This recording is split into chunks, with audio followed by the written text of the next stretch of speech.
శ్రీ దత్తాత్రేయాయ నమః. మార్గశీర్ష శుద్ధ పూర్ణిమ. ఈరోజు దత్త జయంతి. నారాయణుడు ధరించినటువంటి ఆచార్యావతారం దత్తావతారం. శ్రీ దత్త శరణం మమ. దత్త ఇత్యక్షరద్వయం. దత్త అనేటువంటి 2 అక్షరాలే చాలా విశేషమైన మంత్రముగా చెప్పబడుతున్నాయి. పైగా దత్త అనే మాటలో ఉన్న ప్రత్యేకత భాగవతంలో వర్ణించి చూపించారు. అత్రి అనసూయుల యొక్క తపస్సుకు సంతోషించిన నారాయణుడు తనని తాను ఇచ్చుకున్నట్ట. సాధారణంగా మనం సాధన చేసి భగవంతుడిని పుచ్చుకుంటాం. భగవంతుడు సంతోషించి తనని తాను ఇచ్చుకుంటే దాని యొక్క దివ్యత్వం వేరు. అందుకే అత్రి అనసూయుల యొక్క తపస్సుకు సంతోషించి దత్తో మయాహమితి యద్ భగవాన్ సదత్తః. దత్తః అంటే ఇవ్వబడినవాడు అని అర్థం. ఎవరి చేత ఇవ్వబడ్డాడంటే తన చేత తానే ఇవ్వబడ్డాడు. నన్ను నేను ఇచ్చుకుంటున్నాను అన్నట్టు అత్రితో. ఆ విధంగా అత్రి అనసూయల్ని అనుగ్రహించాడు గనక స్వామికి దత్త అని పేరు వచ్చింది. అత్రి పుత్రుడు గనక దత్త ఆత్రేయ అని పేరు కూడా వచ్చినది. ఈ దివ్యమైన నారాయణావతారంలో అనేక విశేషములున్నాయి. పైగా యయాతి యొక్క పుత్రుడైన యదువునకు ఈయన ఒక కేవలం సౌమ్యమైనటువంటి పోల్చుకోవడానికి వీలైనటువంటి ప్రచ్ఛన్న రూపంలో దర్శనమిస్తాడు. ఈ మహానుభావుడిని యదువు ఈయన్ని చూసి ఈయనెవరో గొప్ప జ్ఞాని, కానీ చాలా ఆనందంగా ఉన్నాడు. స్వామి, మీరు ఇంత ఆనందంగా ఉండడానికి కారణం ఏమిటి అంటే జ్ఞానము అన్నాడు ఆయన. ఈ జ్ఞానం మీకు ఎలా లభించింది అంటే మొత్తం 25 మంది గురువుల పేర్లు చెప్తాడు ఆయన. ఆ గురువులు ఎవరు అంటే మనం చూసేటువంటి ప్రకృతే గురుస్వరూపంగా అక్కడ చెప్పడం జరుగుతుంది. భూమి, నీరు, ఆకాశము, వాయువు, అగ్ని వీటిని గురువులుగా చెప్తాడు.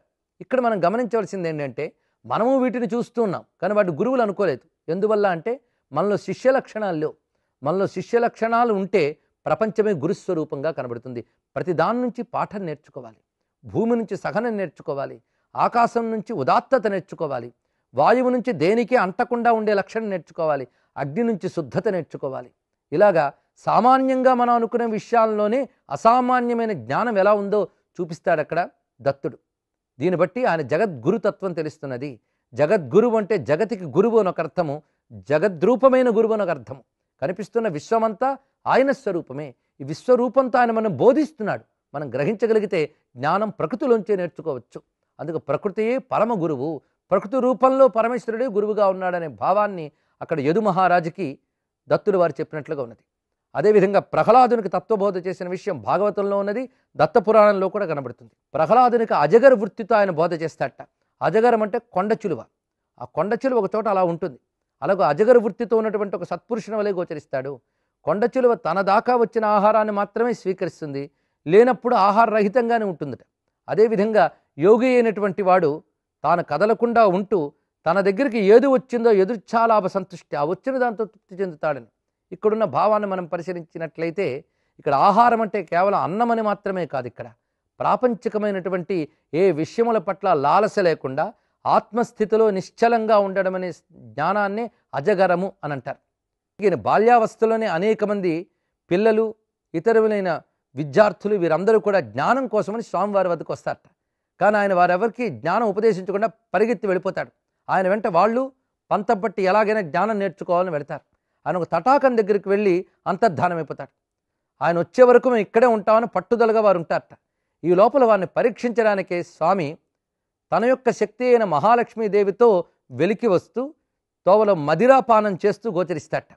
ఒకవైపు మదిర, మరొకవైపు మగువ. ఈ రెండూ చూసి ఇటువంటి వాడు మాకేం బోధ చేస్తానని వాళ్ళు వెళ్ళిపోతారట. దీన్ని బట్టి ఏంటంటే ఆ రూపంతో కనిపించి వాళ్ళని పరీక్ష పెట్టాడు ఆయన. అలాగ చూడ్డానికి ఏఘ్యమైన రూపములు చూపించినప్పటికీ కూడా పట్టుదలతో ఆయన ఆశ్రయించగలిగితే ఆయన తన అసలు స్వరూపాన్ని చూపిస్తాడు. అలాగ గర్గమహాముని యొక్క బోధన వల్ల కార్తవీర్యార్జునుడు దత్తుని వద్దకు వచ్చి ఆయన మాత్రం దత్తులు ఎన్ని రకాల రూపాలు చూపించినప్పటికీ కూడా ఒకప్పుడు బాలురు వలె, ఒకప్పుడు ఉన్మత్తుడు వలె, ఇంకొకప్పుడు పిశాచముల వలె ప్రవర్తించినప్పటికీ, అదేవిధంగా ఈ విధంగా స్త్రీమూర్తితోనూ వాటితోనూ గోచరించినప్పటికీ కూడా కార్తవీర్యుడు మాత్రం గురువు యొక్క బోధనని మనస్సులో పెట్టుకుని నిశ్చలంగా ఉండి స్వామి యొక్క పాదాలను విడిచిపెట్టకుండా ఉంటాడు. ఆయన యొక్క పట్టుదలకు సంతోషించి అప్పుడు తన నిజస్వరూపాన్ని చూపిస్తారు దత్తాత్రేయులు వారు. ఆ విధంగా దత్తుడు అనుగ్రహించి కార్తవీర్యుడికి చేసినటువంటి తత్వబోధ చాలా విస్తారమైనది కనిపిస్తుంటుంది. అయితే దత్తుని యొక్క శక్తి అయినటువంటి ఆ మహాలక్ష్మి స్వరూపాన్ని అనఘ అని అంటారు. అనఘ సమేత దత్తాత్రేయ ఉపాసన మనకి ఉన్నది. అనఘ అంటే అఘము లేనిది. అఘం అంటే దోషము, పాపము. ఏ దోషము పాపము లేని తత్వమే అనఘ.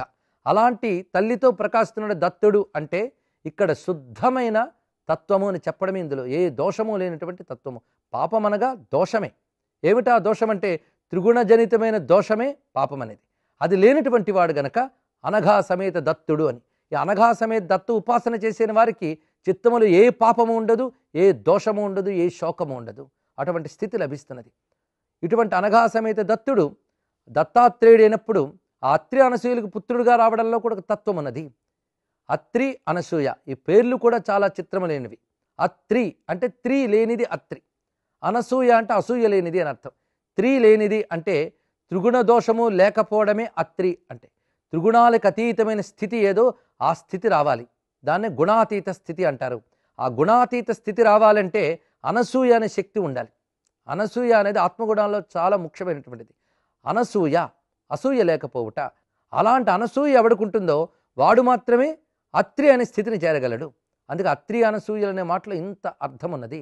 అనసూయ స్థితి ఉన్నవాడే త్రిగుణాతీత స్థితికి వెళ్ళగలడు. అలాంటి త్రిగుణాతీత స్థితికి వెళ్ళినప్పుడు ఆ పరతత్వము తనంత తాను లభిస్తుంది. తనంత తాను లభించడమే దత్త అనే మాటలో చెప్పబడుతున్నది.